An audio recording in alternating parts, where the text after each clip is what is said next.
very much want to touch on what we have done in Teamwork Bound using Belbin over the years. And of course, one approach I've taken is the use of experiential learning methodology.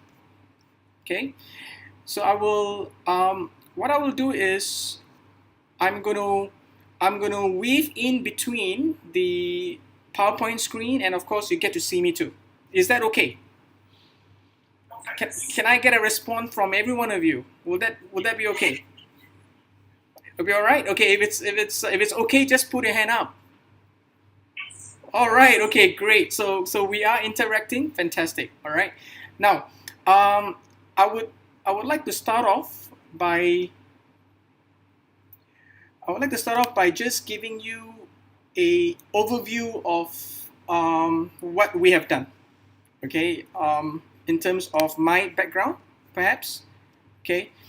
Um, my name is Ibnu, based in Singapore, and I've spent like close to about 11 years prior to Teamwork Bound running training departments. Certified to use Belbin in 2008 through Ravi and Barry White. That's how I got to know the people from CERT India, and they had been phenomenal. They were a absolute support in terms of providing me with the profiling instrument, helping us coordinate timing, getting it done, me coordinating with Yasmin. They have been fantastic. I would say they have provided awesome support ever since 2008. My own background, I have a master's degree in instructional design from the local university in Singapore, a degree in education from University of Melbourne. The programs that I run are centered on team development, personality traits, leadership, and strategy planning. That's what we've done over the years. Okay. The key thing I want to One of the key thing I want to share with you is what is the approach that we've taken with Belbin. What I've done is we have used experiential learning. That is my core. That is my expertise. And we realized experiential learning had been a good way to engage the participants. What does it involve? You'll be familiar with David Cope's learning cycle. It is engaging, okay? And what we need to do as facilitators is to weave that in with Belbin. Allow learners to experience concepts. Need not be done in the outdoors all the time. It can be done indoors as well. What are some activities? They can be tabletop activities. They can involve collaborative problem-solving tasks.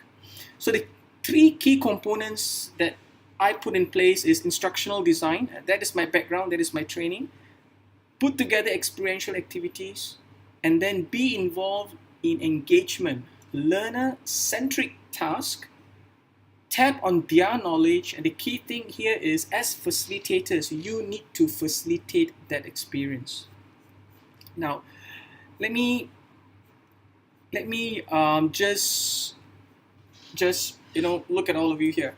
Show of hands, when you do Belbin programs, what is it like? Is it a lot of PowerPoints? Is that what a show of hands? Do you use a lot of PowerPoints? Yes. Yes. A lot of, okay. How many of you also use activities? All right, okay, that's great. If you're using activities, I think the key thing I do in my session is to start by creating trust. Okay, what do I mean here? Now, Singapore is pretty unique. We've got rules. Sorry, we've got very, very tight rules about how we use personality trait reports, profiles like that. Okay, have you come across instances where your client, your HR director, has asked for the reports? He writes you an email and say, "Hey, look, I would like to have the report of all the participants who have done the Belbin profiling." Has that happened to you? Just a show of hands. The HDF. Okay. How many of you have willingly passed the reports to the HR directors? Just a show of hands. Do you give it to the HR director? You do. Okay. Singapore is a little bit unique. I'll tell you why. Because we have an act called PDPA, Personal Data Protection Act, which means the last 3-4 years, you can't divulge reports like that without the permission of the person involved or the participant. So the key thing I have to do with my programs is to start creating trust. Okay, I want to engage all of you here. How many of you want to quickly learn one simple activity that you can conduct in your own environment, in your training sessions? Put your show. Okay, there's only one lady. She's the one who's always. And I like you, ma'am, the lady in red. Okay, all right, just right at the back. Okay, now okay, okay, I'm going to show you one activity that I use. It is to create trust. All right, let me just quickly go into go into the share screen. Okay, where is that? Okay, let me. Okay, so watch the video. Okay, it's one activity that we do. All right, it's right here.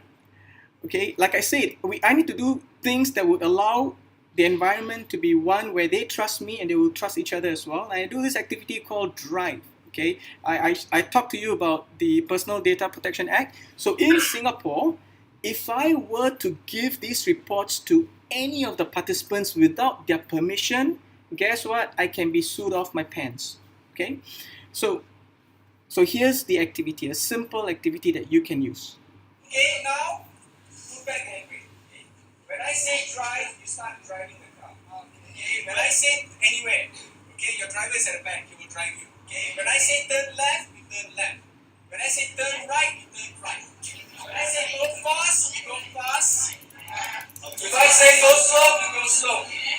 If I say move backwards, you move backwards. Okay. If I say park your car, park your car. Okay. Now, the idea here is not to knock the other cars. You understand or not? You don't want to knock down the other cars. Okay. Are you ready? Yes. Go. Start your engine. Release the handbrake. Start moving forward slowly.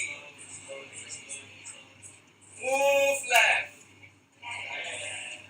Move right. Move backwards. Move forward. Move right. Move fast. Move fast. You're now in expressway. Expressway. Move fast. Right. Move fast. Slow down. Slow down. Right. Okay. Slow down. Move right. Move left. Find the expressway. Find the whole expressway.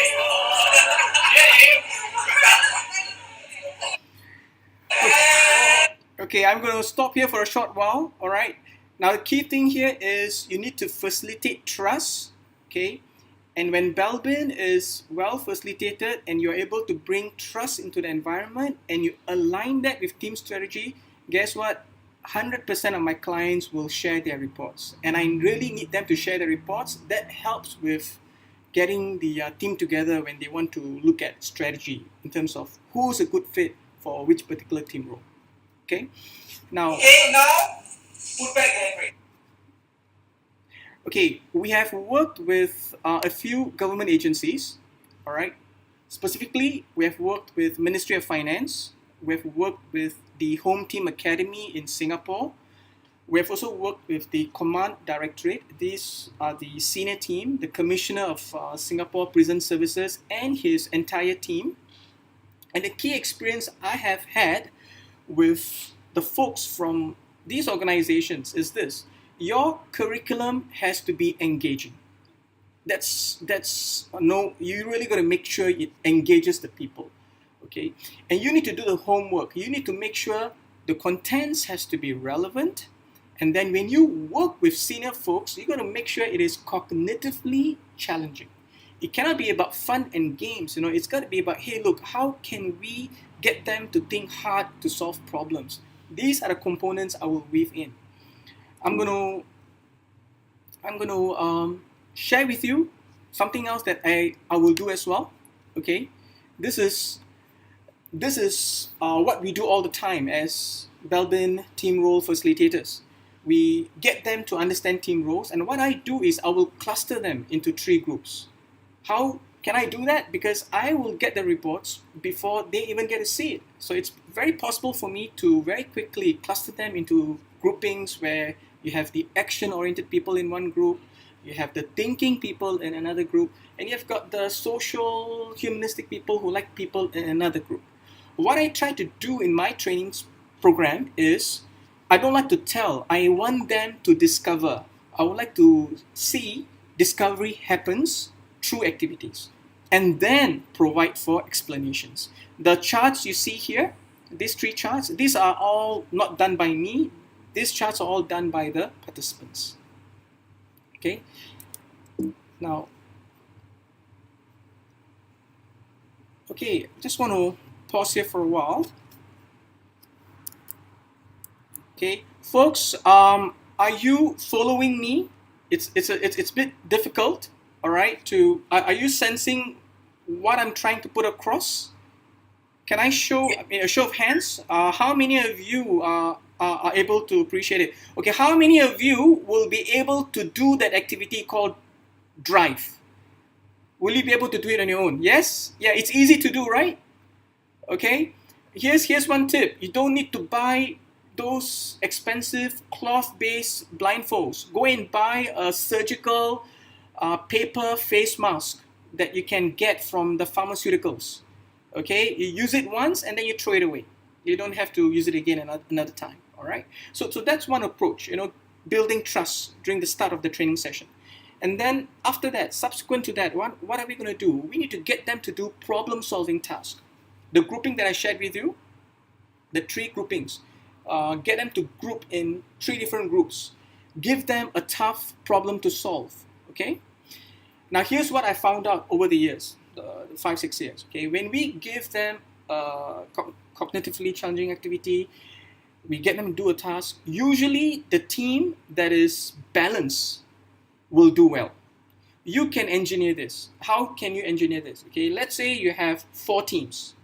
4 teams are involved in a task, different task. Okay, it can be competitive. You can group together people who are all action-oriented. You will know, right? The 3 team roles which are equated with people who are very much behaviorist. They are action-oriented, like they do things. You group people who are very much cognitive, the thinkers, and you group people who are very much people-oriented, the folks who are like social creatures. You put these three group together in a table, and you have one special group. The special group is the one that is balanced, a balance of team roles from all the 9 different Belbin team roles.